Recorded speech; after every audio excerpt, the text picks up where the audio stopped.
प्यारे साथियों, आप सभी को जय मसीह की, प्रेज द लॉर्ड। एक बार फिर से मैं प्रभु के दास पास्टर योगेश निशा, सारवंडी जिला कांकेर छत्तीसगढ़ से, और प्रभु का धन्यवाद करता हूँ प्रियो इस दिन के लिए, इस समय के लिए जो परमेश्वर पिता ने आपके और हमारे जीवन में दिया है। सचमुच परमेश्वर का वचन विलाप गीत 3 अध्याय 22 और 23 पद में लिखा है, हम मिट नहीं गए, यहोवा की महाकरुणा का फल है, उसकी दया अमर है और प्रतिभोर उसकी करुणा नहीं होती जाती है। हाँ मेरे प्रियो, हम मिट नहीं गए, ये खुदावन की महाकरुणा का फल है और उसकी दया अमर है और प्रतिभोर उसकी करुणा हमारे जीवन में नया होता जाता है। इसलिए आज की सुबह में हम परमेश्वर पिता का धन्यवाद करते हैं। मेरे प्रियो, जब आप और हम परमेश्वर के पवित्र वचन 2 कुरिन्थियों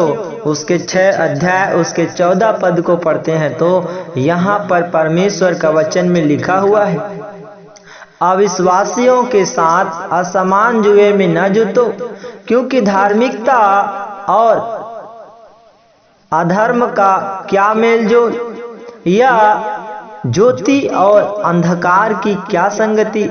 मेरे प्रियो, यहाँ पर संसार के साथ सहभागिता को व्यक्त कर रहा है। मेरे प्रियो, हम अलग किए हुए लोग हैं, हम संसार में से चुनकर निकाले हुए लोग हैं। इसलिए यहाँ समझने वाली बात यह है कि हमें फिर से वही संसार के कामों और अभिलाषाओं को अपने जीवन में जगह देकर फिर से उस पाप की दासत्व में नहीं फंसना है।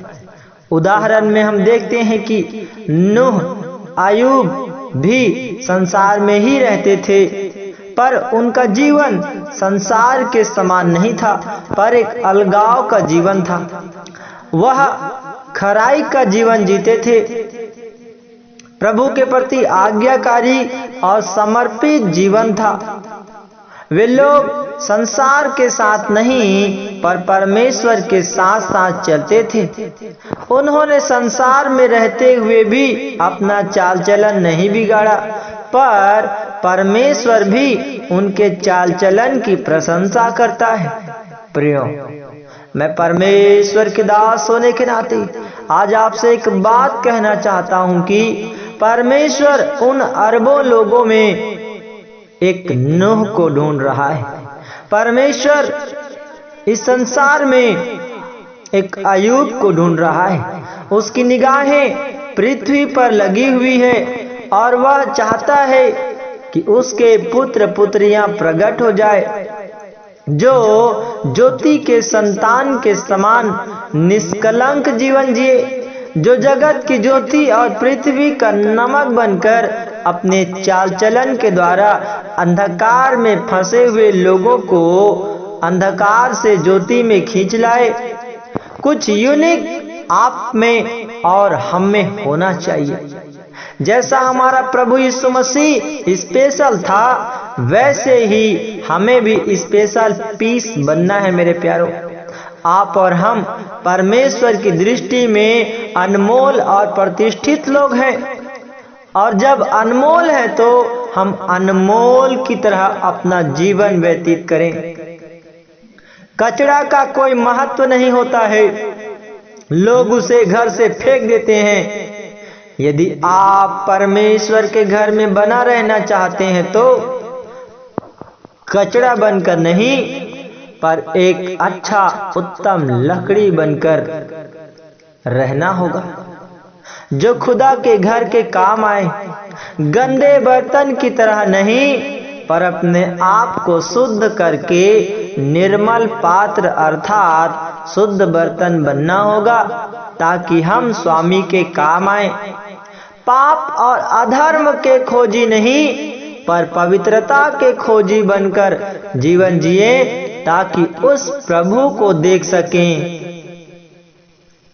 उसके रूप को निहार सकें।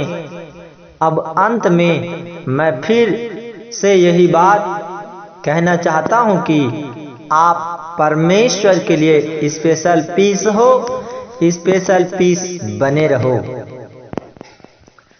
जैसे कि नूह ने, अयूब ने अपना चाल चलन नहीं बिगाड़ा, वैसे ही हम भी एक बदलाव का जीवन आप और हम जिए मेरे प्रियो।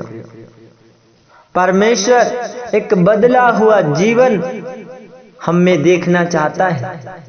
इसलिए प्रभु यीशु मसीह ने मत्ती 3:2 में कहा कि मन फिराओ, स्वर्ग का राज्य निकट आ गया है।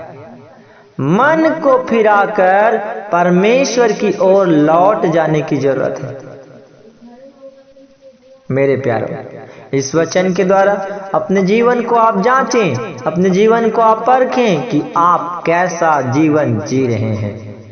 क्या एक कचरा का सा जीवन जी रहे हैं, या